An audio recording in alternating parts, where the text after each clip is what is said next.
ऐसे दिख रहा था कोई आसमान से ऊपर कोई कुछ फेंक रहा है नीचे। ऐसे एक ऐसा तूफान जैसे आया कि कोई पता नहीं चला कुछ भी।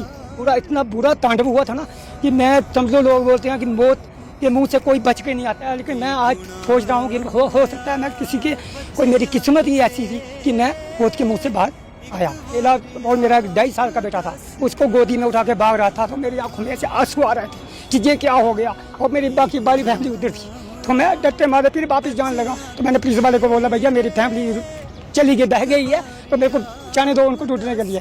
पहले नहीं जाने दे रहा था, फिर मेरे आंखों में आंसू इतने थे कि मैं रोक नहीं पाया।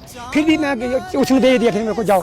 मैं उधर आवाज़ लगाते लगा, मैं किसको आवाज़ लगाता, अपने बेटे को या अपनी बीवी को ही, उनको आवाज़ लगाते फिर 3-4 बार आवाज़ें लगाई मैंने। आवाज़ें लगाने के बाद जब मेरा बेटा बोला, पापा मैं इधर ही हूँ, आप कहाँ हो, फिर मेरी थोड़ी सी मेरे जान में जान आई। और बाकी वाले जो जितने भी फैमिली थी मेरे को सब दिखी, लेकिन 80 का लड़का है वो गया था। तो उसकी लड़की ने आवाज़ लगाई, पापा ऊपर देखो बादल फट गया है। और जो बादल फटा हुआ था वो मैंने बिल्कुल अपनी आँखों के सामने देखा है। और जो जैसे वो आ रहा था ना, तो बड़ी मुश्किल से हमने अपनी जान बचाई।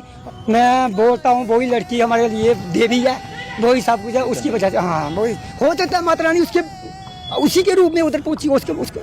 चोपड़ा साहब के राजू जी थे, वो भी शायद आपको वो मेरे को मिले जब हम रोटी खा के बाहर आ रहे थे, तो वो अंदर गए। उनकी जो मिसेज है वो हमारी पहचान है, हमको पता है। तो वो जो फ्रंट जाते समय कुर्सी और टेबल है वो उधर बैठी थी, और राजू जी चले गए जहाँ पे रोटी चला रहे थे जो लंगर के लड़के। उनके पास एक बंदा था, तो उनके साथ बातचीत कर रहे थे वो।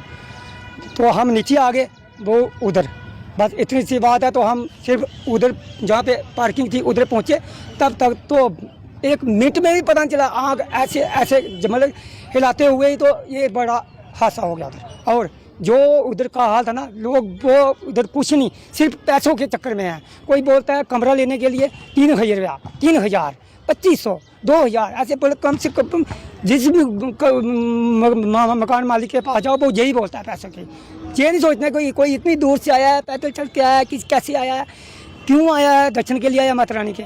लेकिन वो नहीं, उनमें कोई दिया नहीं है आजकल, जब जो पहले था आज बिल्कुल नहीं है। क्या लगता है ये कुछ हुआ है, ये उधर कुछ ना कुछ गलत हुआ है। कुछ जिन्हों में अच्छी जान थी वो खुद मलबे से बाहर आ गए, कईयों को निकाला, ठीक है ना, कहीं को निकाला, कहीं पत्थरों के बीच में फंस गए, कोई मलबे में, कोई ऐसे। तो अब क्या दोबारा जाओगे मचेला? मैं तो यही प्रार्थना उनको माता रानी की, मैं इधर से ही मत्था टेकूं और सब ठीक रहे। पल भर में 1 मिनट में ही ऐसे हो गया कि क्या से क्या था और क्या से क्या हो गया।